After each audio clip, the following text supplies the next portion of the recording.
Hello, this is अमेलोधी और इस video में हम स्टडी करेंगे द प्यूरिटन एज और the age of John Milton. Let's start the video. 17th century literature को टू पीरियड्स में डिवाइड किया जाता है, द प्यूरिटन एज और एज ऑफ जॉन मिल्टन जो 1600 से लेकर 1660 तक है, और रिस्टोरेशन पीरियड और द एज ऑफ ड्राइटन जो कि 1660 से लेकर 1700 तक ये पीरियड चलता है। प्यूरिटन एज को एज ऑफ जॉन मिल्टन इसलिए कहा जाता है क्योंकि जॉन मिल्टन जो है इस पीरियड के most dominant and eminent writer हैं। इसी तरह रिस्टोरेशन पीरियड में जो ड्राइडन है ये most eminent and dominant writer रहे हैं, इसीलिए इस पीरियड को हम ड्राइडन के नाम से भी जानते हैं। प्यूरिटन एज और एज ऑफ जॉन मिल्टन को फर्दर टू पीरियड्स में डिवाइड किया जाता है, जैकोबियन पीरियड और कैरोलिन पीरियड में। Jacobean period is named after the king James one. Similarly जो कैरोलिन पीरियड है ये this period is named after the name of Charles I। Actually जो नेम जेम्स है ये लॉन्ग ट्रांसलेटेड वर्ड है French word Jacob का। Similarly जो Charles word है या चार्ल्स नेम है ये भी लॉन्ग ट्रांसलेटेड वर्ड है फ्रेंच वर्ड कैरोलिन का। इसीलिए in corresponding with the name of the king who ruled during this period, इन पीरियड्स को जैकोबियन पीरियड और कैरोलिन पीरियड कहा जाता है। सो डियर व्यूवर्स, इस वीडियो में हम जस्ट प्यूरिटन एज या एज ऑफ जॉन मिल्टन को डिस्कस करेंगे। रिस्टोरेशन पीरियड या एज ऑफ ड्राइडन को हम अपनी नेक्स्ट वीडियो में स्टडी करेंगे। Now we shall talk about the characteristics of Puritan age. There was a decline of Renaissance periods. There is a marked change in temperament which may be called essentially monotone. इस as में renaissance period का decline हो जाता है और जो लोगों का टेम्परामेंट है उसमें खासी तब्दीली आ जाती है, जिसे हम मॉडर्न कह सकते हैं।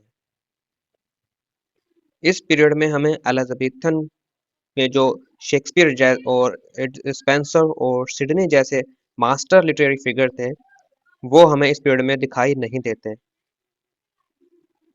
एक्चुअली इस पीरियड में जो आने वाले राइटर्स थे उन्होंने या तो इन एलिजाबेथन जो लिटरेरी मास्टर थे इनको या तो इमिटेट किया है या फिर न्यू वेज लिटरेचर में निकाल लिए थे, या लिटरेचर लिखने के न्यू वेज उन्होंने फॉलो किए।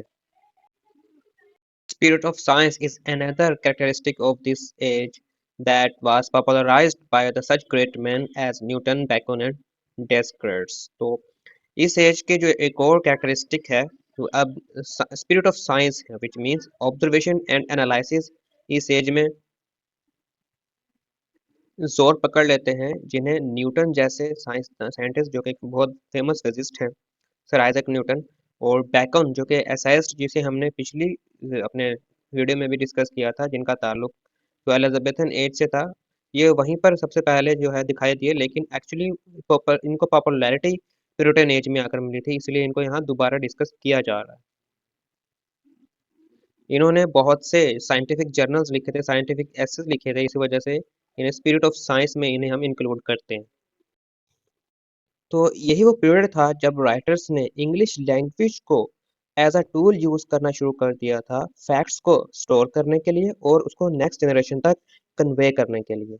इसी पीरियड में आर्ट ऑफ बायोग्राफी भी पॉपुलर हो जाता है। इससे पहले बायोग्राफीज नहीं लिखी जाती थी, यानी कि जो सामने हयात है, यानी कि लोगों की जो जिंदगी पर बुक्स या ऐसे वगैरह नहीं लिखे जाते थे। इस एज में आकर ये इसका आगाज होता है बायोग्राफीज का, और यही बड़ी वजह है कि हमें जो एलिजाबेथन ग्रेट मास्टर शेक्सपियर है उसके बारे में जो है, उनकी जो लाइफ के बारे में है ज़्यादा रिकॉर्डेड इंफॉर्मेशन हमें नहीं मिलती, क्योंकि बायोग्राफीज लिखे ही नहीं जाते थे। और इसी एज में लिटरेरी क्रिटिसिज्म का भी आगाज होता है because of spirit of science, क्योंकि अब जो लोगों का माइंडसेट था वो मॉडर्न हो रहा था और लोगों में ऑब्जर्वेशन एंड एनालिसिस का एक ट्रेंड जो है वो परवान चढ़ रहा था। प्यूरिटनिज्म वक्त गुजरने के साथ सेंसर और पैगन रिनाइसेंस कल्चर के खिलाफ एक नेशनल मूवमेंट बन गई थी और टायरेनिकल रूल ऑफ किंग के खिलाफ। एक्चुअली जो रिनाइसेंस मूवमेंट थी जो वो अब ह्यूमनिज्म की मिस इंटरप्रिटेशन की वजह से सेंसुअस और पैगन हो चुकी थी, यानी कि यहूदगी और अयाशी का एलिमेंट इसमें शामिल हो गया था। और जो किंग जेम्स था ये एक रिबेलियस किंग बन चुका था, ये पार्लियामेंट को फॉलो नहीं करता था, एक डिक्टेटर की तरह एक्ट कर रहा था। और एलिजाबेथन के पीरियड में जो कर्जा था इंग्लैंड पर वो अब दुगना हो चुका था इसी वजह से। इसी तरह लोगों ने अपनी लिबर्टी के लिए जो है स्टैंड लिया। इसीलिए इस एज को प्यूरिटन एज कहा जाता है, क्योंकि लोग अब इंग्लैंड को sensuous and pagan renaissance culture और टेरिकन रूल ऑफ किंग से प्यूरिफाई करना चाहते थे।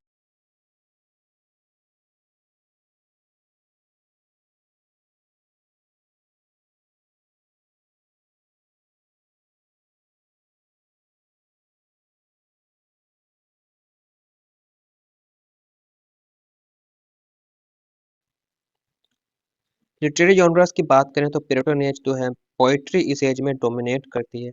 और जो एलिजाबेथन ड्रामा जो कि एलिजाबेथन पीरियड में जो है अपने अरूज पर था, प्ले राइटिंग अपने अरूज पर थी, वहीं पर प्यूरिटन एज में आकर ये डिक्लाइन का शिकार हो जाती है, क्योंकि सेंसुअसनेस की वजह से थिएटर्स पर पाबंदी लगा दी गई थी।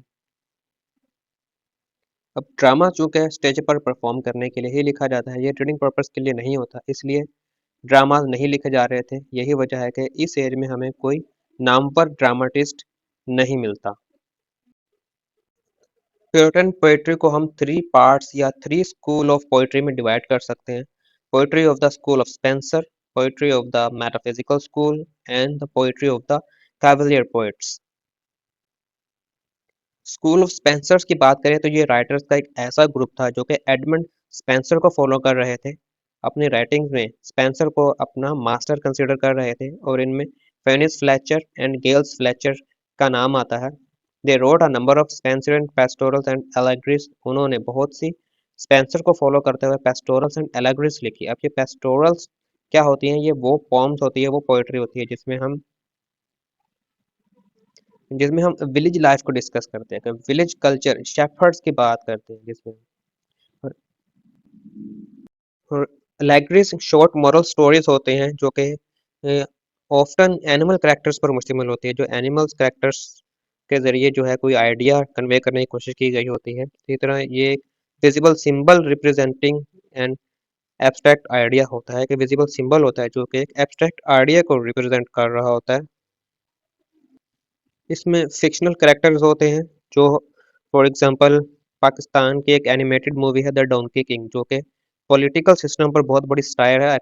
कल्चर उसमें जो कैरेक्टर्स हैं वो एनिमल्स हैं, वो जंगल के कैरेक्टर्स लिए गए हैं, लेकिन वो एक एब्स्ट्रैक्ट आइडिया रिप्रेजेंट कर रहे हैं। बहुत बड़ा एक आइडिया है उसमें, जो कि पाकिस्तान या कहीं पर भी आप कह लें होल ऑफ द वर्ल्ड में पॉलिटिकल सिस्टम पर क्रिटिसाइज है किया गया है उसमें।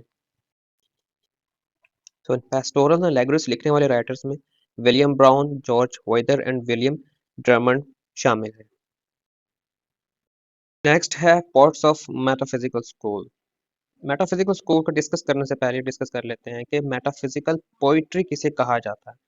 The metaphysical poetry is the poetry full of conceits, exaggerations, quibbling about the meanings of words, display of learning, and far-fetched similes and metaphors. तो metaphysical poetry ऐसी poetry होती है जो तकब्बुर से भरपूर हो, जिसमें मुखालबा राय हो, quibbling about the meaning of words, यानी कि अल्फाज के मतलब पर छोटी-छोटी बातों पर नुक्ताचीनी करना, यानी बेतुकी बात पर एतराज करके सच्चाई को झुटलाने को क्विबलिंग कहा जाता है। डिस्प्ले ऑफ लर्निंग्स हो, यानी कि बहुत ज़्यादा नुमाइश हो, नमूदा नुमाइश हो, और सिमिलेस और मेटाफोर से भरपूर पोइट्री को मेटाफिजिकल पोइट्री कहा जाता है।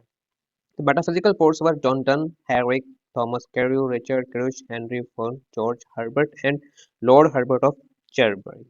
The leader of this school was John Donne. इस स्कूल का, ये मेडिकल स्कूल का जो लीडर था वो जॉन डन था. It was Dr. Johnson who, in his essay on Abraham Cowley, in his list of the poets, used the term metaphysical. तो metaphysical की जो टर्म है वो सबसे पहले अब्राहम काउले ने यूज की थी अपने ऐसे में। उन्होंने एक ऐसे लिखा था जहां उन्होंने लिखा about the beginning of the 17th century appeared a race of writers that may be termed the metaphysical poets. तो इस मेटाफिजिकल स्कूल का जिक्र उन्होंने, यानी कि अब्राहम काउले ने अपने ऐसे में सबसे पहले किया था। कैरेक्टरिस्टिक्स ऑफ मेटाफिजिकल पोएट्री को डिस्कस करें तो there was a discovery of occult resemblance in things apparently unlike. तो इसमें जो है अपेरेंटली अनलाइक चीज़ें वो जो चीज़ें जो ज़ाहिरी तौर पर बिल्कुल एक दूसरे से मुख्तलिफ हों, उन्हें पुरअसरार तौर पर एक दूसरे के मुशाबह करार दे देना मेटाफिजिकल पोएट्री की कैरेक्टरिस्टिक है। The most heterogeneous ideas are yoked by violence together. दो बिल्कुल मुख्तलिफ तरह के आइडियाज को ग्रामेटिकल और लिंग्विस्टिक रूल्स को वायलेट करते हुए इकट्ठे जोड़ देना मेटाफिजिकल पोएट्री की करैक्टरिस्टिक है। Nature and art are ransacked for illustrations, comparison and allusions। Nature और आर्ट को चीज़ों को बयान करने के लिए, चीज़ों का मवाजना या कंपैरिजन करने के लिए और allusions के लिए यानी कि धोखा देने के लिए तोड़ मरोड़ कर यूज़ किया जाता है या नेचर और आर्ट को तोड़ मरोड़ कर पेश किया जाता है। थर्ड स्कूल ऑफ पोएट्स है cavalier poets. Dear viewers, word cavalier का मतलब है रॉयल या royalist, one who supports the imperialism. अब इंग्लैंड में किंग जेम्स के खिलाफ एक सिविल वॉर चल रही थी और जो लोग किंग जेम्स को सपोर्ट कर रहे थे उन्हें कैवलियर कहा जाता है। ये कैवलियर पोएट्स इस वजह से कैवलियर नहीं है कि ये किंग जेम्स को सपोर्ट कर रहे थे, ऐसा नहीं है, बल्कि ये टर्म इन पोएट्स के साथ इलीगली या गलती से जो है चिपका दी गई है। एक्चुअली ये पोएट्स जो है बिल्कुल मेडिकली फिजिकल पोएट्स से ही को ही फॉलो कर रहे थे लगभग, और उन्हें इनमें और उनमें कुछ ज़्यादा फर्क नहीं। एक्चुअली ये वो पोर्ट्स थे या पोर्ट्स का वो ग्रुप था जो बेन जोन्स को फॉलो कर रहा था। बेन जोन्स ने अपनी राइटिंग में क्लासिकल मेथड्स को फॉलो किया है, जैसे कि उन्होंने अपने ड्रामा में भी, और होरेस को इमिटेट किया है बेन जॉनसन ने। ये होरस ये जो है एंशियंट क्लासिकल रोम पोएट थे जो कि जिनका ताल्लुक रोम से था, और कहा जाता है कि ये इंग्लिश पोएट्री को इन्होंने बहुत इन्फ्लुएंस किया है, यानी कि इंग्लिश पोएट्स ने इनको बहुत फॉलो किया है। There is not much difference between the cavalier and metaphysical poets. Cavalier poets और metaphysical poets में ज़्यादा डिफरेंस नहीं था। यहाँ तक कुछ यहाँ तक कि कुछ cavalier poets like Carew, Suckling and Lovelace ने जॉन डन्स के डिसिपल्स भी थे, यानी ये जॉन डन के शागिर्द थे। Even some typical poems of Donne and Ben Jonson are very much alike। यहाँ तक कि हम देखते हैं कि बेन जॉनसन और जॉन डन की बहुत सी ऐसी पोएम्स हैं जो एक दूसरे से बहुत ज़्यादा मिलती जुलती हैं। They concentrated on short poems and lyrics dealing with the themes of love and woman and the love of fear of God. The cavalier poets normally wrote about trivial subjects, while the metaphysical poets wrote generally about serious subjects. यहाँ metaphysical poets और cavalry poet में थोड़ा सा difference यह आ जाता है कि cavalry poets ने बहुत ही छोटे सब्जेक्ट्स पर पोएट्री लिखी है, यानी ट्रिवियल सब्जेक्ट्स को डिस्कस किया है। ऑन द अदर हैंड जो मेटाफिजिकल पोएट्स है वो उन्होंने आमतौर पर सीरियस सब्जेक्ट्स को अपनी पोएट्री में सब्जेक्ट मैटर ऑफ पोएट्री बनाया है। The important cavalry poets were Herrick, Lovelace, Suckling and Carew. John Milton Puritan age के सबसे ज्यादा greatest and the noblest representative of his age, जो 1608 में पैदा हुए और 1674 को इनकी डेथ हो जाती है। उनकी पर्सनैलिटी इतनी स्ट्रॉन्ग थी कि वो अपनी मिसाल आप ही थे। जॉन मिल्टन की पर्सनैलिटी को ट्रिब्यूट देने के लिए विलियम वर्ड्सवर्थ ने अपनी बहुत ही फेमस लाइन लिखी। वो लिखते हैं कि thy soul was like a star and dwelt apart, कि उसकी जो रूह है एक स्टार की तरह थी, तारे की तरह थी, चमकती दमकती, जो बहुत ही दूर रही। मतलब हम कह सकते हैं कोई उस तक ना पहुंच पाया। जॉन मिल्टन अपनी पोएट्री में खुद अपने बारे में और अपने ग्रेट सोल के बारे में लिखते हैं। एक डीपली रिलीजियस मैन और artistic merit of high degree रखने की वजह से वो रिनाइसेंस और रिफॉर्मेशन की स्पिरिट को अपने अंदर कंबाइन कर देते हैं। मिल्टन की जो सबसे पहली पोएट्री जो उन्होंने लिखी शुरू में, यानी इनिशियल पोएट्री, अर्ली पोएट्री, वो लिरिकल थी। लिरिकल पोएट्री वो पोएट्री होती है जिसको सॉन्ग्स की तरह गाया जा सकता है, जिसमें डीप एक्सप्रेशंस ऑफ इमोशंस होते हैं। और उनकी लिरिकल पोएट जो इम्पोर्टेंट लिरिकल पोएट्री हैं, these are the hymn on the nativity, Allegro to Penseroso, Lycidas, and Comus. The subject matter of Paradise Lost consists of the casting out of the heaven from the fallen angels. उनकी बहुत ही famous pome paradise lost का जो मौजू है वो है fallen angels की haven से उनको निकाल देने पर है, यानी यहाँ यहाँ फॉलन एंजल से मुराद सैटर्न है, जिसे हेवन से निकाल दिया जाता है और फिर वो एंड प्लानिंग करता है रिवेंज लेने की।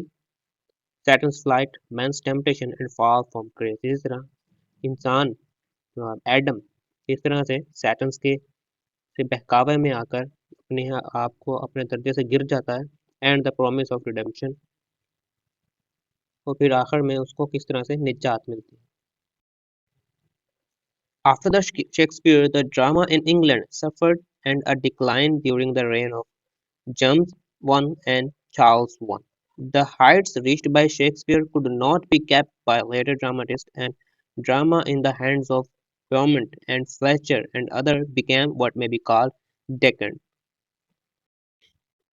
In other words, the real spirit of the Elizabethan drama disappeared, and only the outward show and trappings remained. The important dramatists are Thomas Dekker, Thomas Heywood, and Thomas Middleton. This period was rich in prose. The great prose writers were Francis Bacon, Burton, Milton, Sir Thomas Browne, Jeremy Taylor, and Carleton. Prose began to be used in various ways, as narrative as well as a vehicle for philosophical speculation and scientific knowledge.